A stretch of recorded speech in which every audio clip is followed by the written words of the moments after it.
Now, that is how you respond after a super frustrating and disappointing loss yesterday.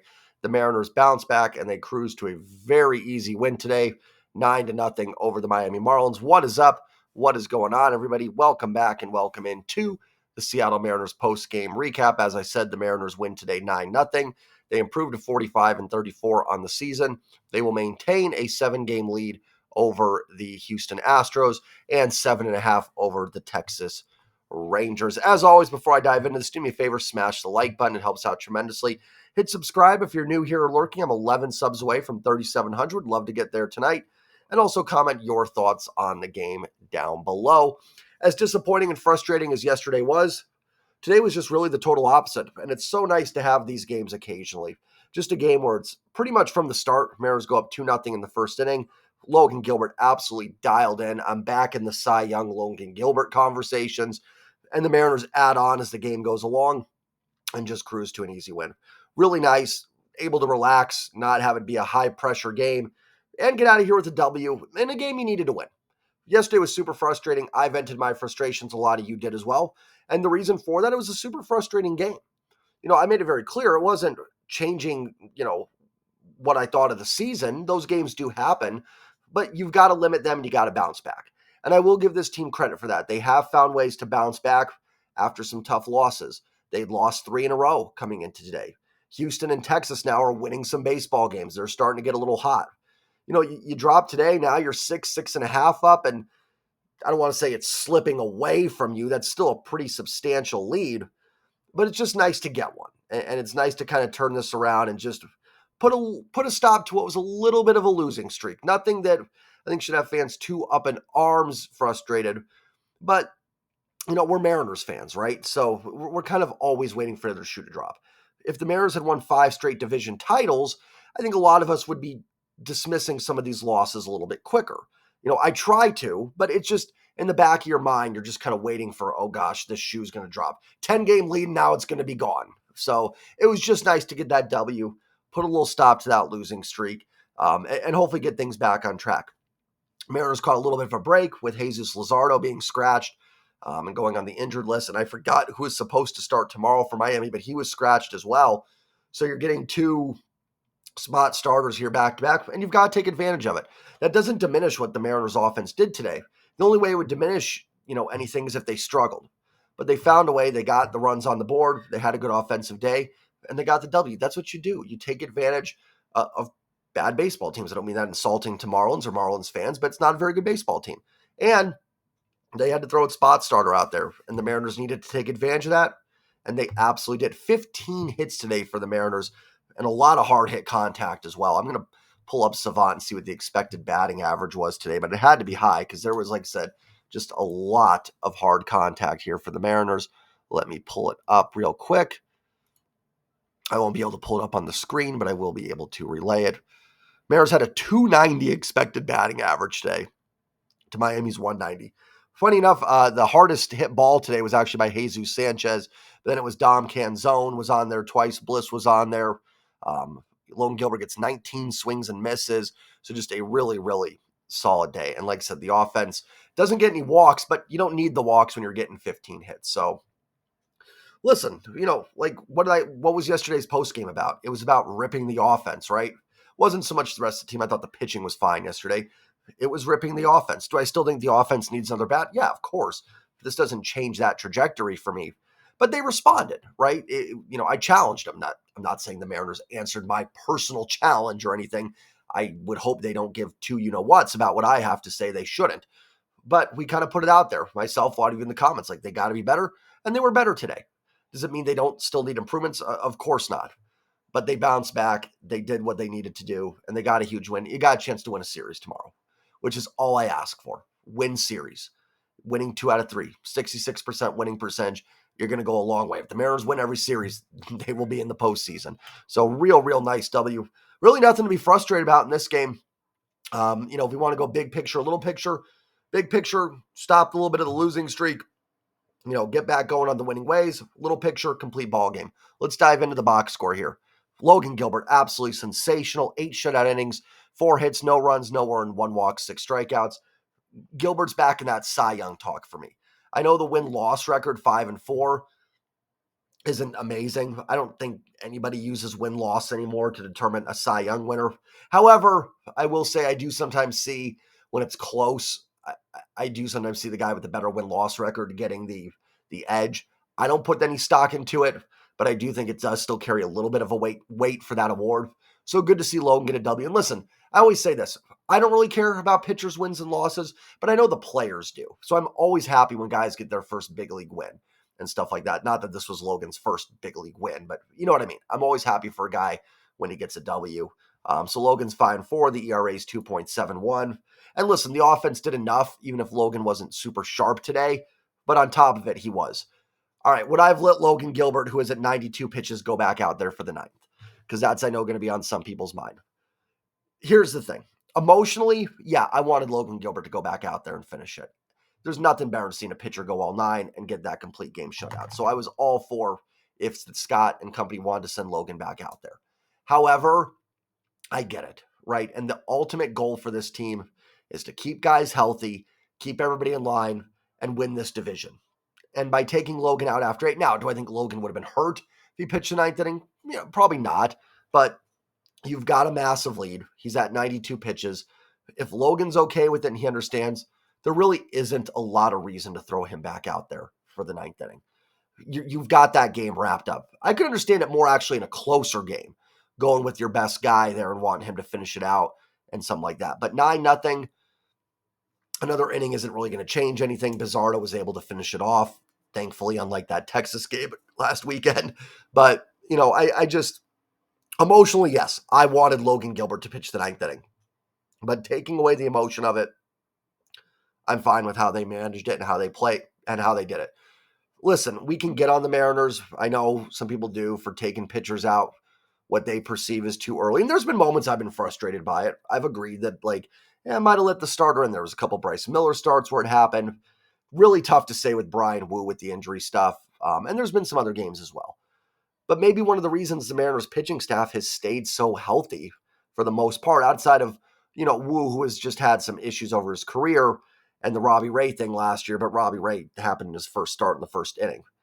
Maybe one of the reasons these guys stay healthy for the Mariners is they do manage the workload pretty well. I'm just throwing that out there. If you thought Logan should have gone 9, I get it. I do. I would have loved to see it. I really would have. Take away me trying to analyze the game and break it down. Me grabbing a brewski and watching the game. Let Logan finish this off. But when I take a step back, I get it and I understand it. And if Logan's all right with it, I mean, truthfully, it's not Logan's decision, but I do think it's important for coaches and players to be on the same page. If Logan's fine with it, then it probably long-term is the right thing to do. I'd actually be more willing to let Logan throw 9 in a lost season. Hey, let's get something good here. Let's get that complete game shutout, get some good vibes. Right now, the goal is to win this division. And whatever can help that long-term, I am in favor of that. And you know what? At the end of the day, I mean, does it really matter? They got the win. They got the shutout. Logan was masterful for 8 innings. We can still celebrate that. That doesn't change anything. One more inning. Again, it goes back to wins and losses for players. I'm sure a complete game shutout feels great for a player, but in terms of anything to do with this team, it really doesn't matter all that much. And Bizzardo closes out the 9th inning with a couple strikeouts. I will say since that appearance against Texas that went really south for Bizzardo, he's looked all right. The strikeout stuff is there. Again, I will reiterate, you can see, as you guys know, if you're new here or not, I've pounded the table that I like Edward Bizzardo. Not saying he should be pitching high leverage spots, but I really love that slider, and I think there is some potential there to be a high leverage arm. But then you have outings like he did against Texas last week, which was just so frustrating. And, I kind of went on a rant on Bizzardo a little bit about it, but it's just so back and forth. You can see the stuff, and you can also see moments why he's maybe not a major league pitcher, but a nice outing from Bizzardo today. Only 2 pitchers to talk about. Let's talk about this offense. Like I said, 15 hits, no walks, 9 strikeouts. Listen, I'm not going to get on 0 walks when you're pounding out 15 hits. And in terms of extra base hits, you had 2, 4, 5, 6. So, 6 out of 15 were extra base hits as well. So a very productive day for the Mariners. J.P. Crawford was 1 for 5 with the RBI. He led off the game with a single, then had the RBI fielder's choice in the 4th inning.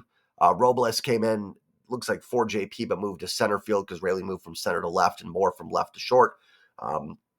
Didn't get that bat. Josh Rojas, 2 for 5, couple hits for him. Ty France was 1 for 4 and hit by a pitch. Ty on base twice. Cal Raleigh gets the sac fly in the first inning and has a hit. It was off a position player. But guys, we've been frustrated with the Mariners offense. I'm going to take hits off of wherever you can get them. And that hit shouldn't be thrown away. You scored enough runs that you forced the Marlins to bring in a position player. And funny enough, I don't think the Mariners have scored off a position player this year when they faced them, oddly enough. But, the hit counts, right? You got to get your numbers where you can get them. And it's one of the perks of getting a big lead is you get to face lesser pitchers and maybe add on to those numbers. Mitch Garver, 0 for 5. Man, this team is just, and this isn't a complaint about this game, but big picture here, we're moving big picture a little bit. It's like these guys get going, they get so close, and then they drop back off.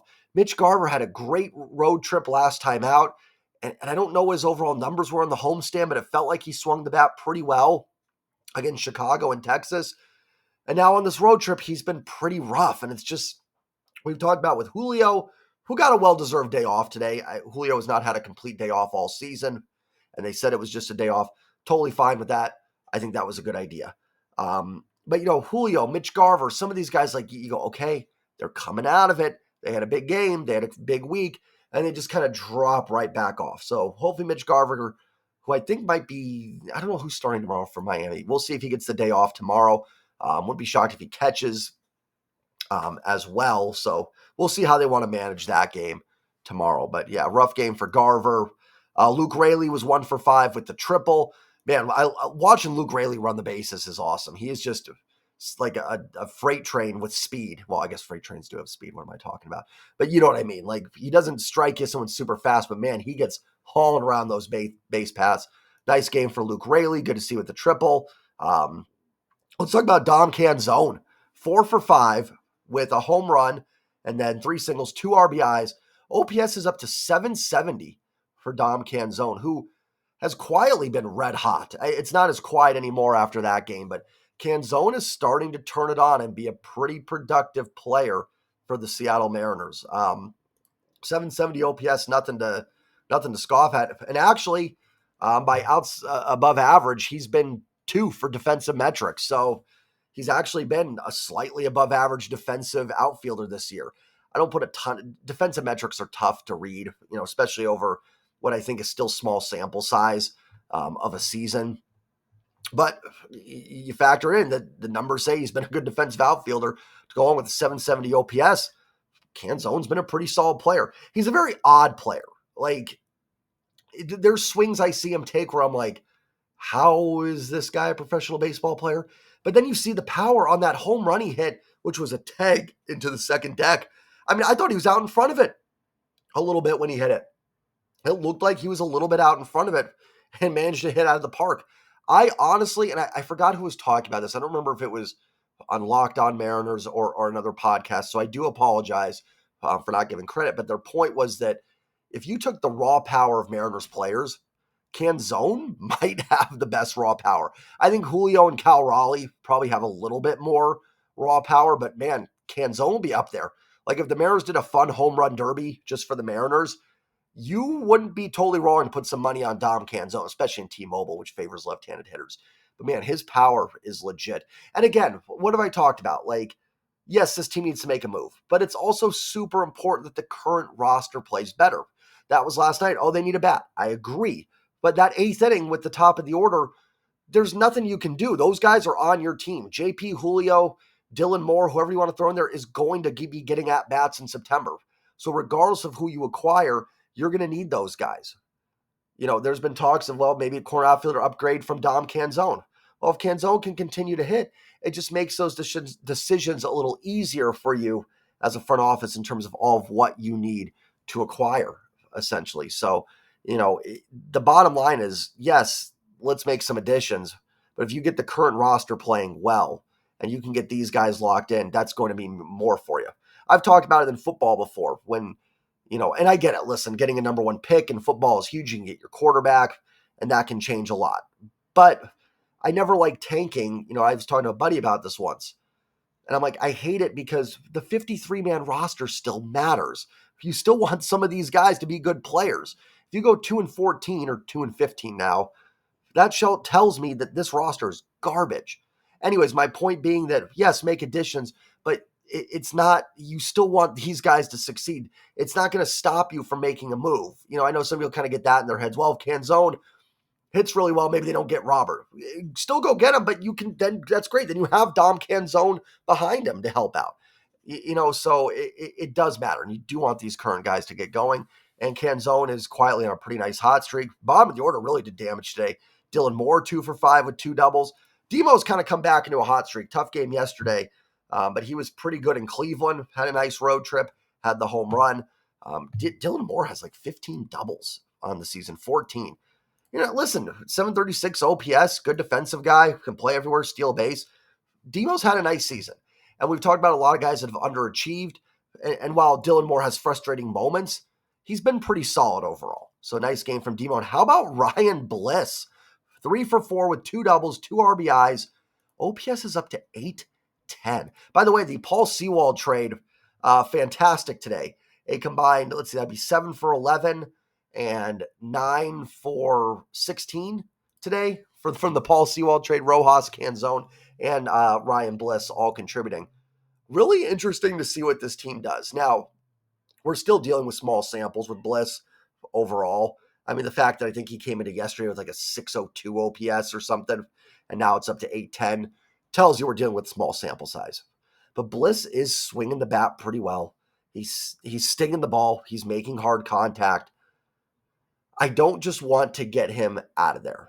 Like, I am all for Jorge Polanco, who sounds like he could be joining the team in Tampa and is real close. Yes, I'm putting Jorge Polanco back out there at second. He's the more proven player. He is the better track record, and he's the guy you acquired to be your second baseman. And while I like Ryan Bliss, it's still, he still had so few at bats that, one hot streak is going to boost the numbers and one cold streak is going to bring him down. Love what I'm seeing from Ryan Bliss. And I'm trying to get into this because I think the answer is let Polanco go back and play second. But man, I've got a pretty quick hook for Polanco. To me, he's got about a month to show he's still a productive major league player. If not, I'm probably going to Bliss there.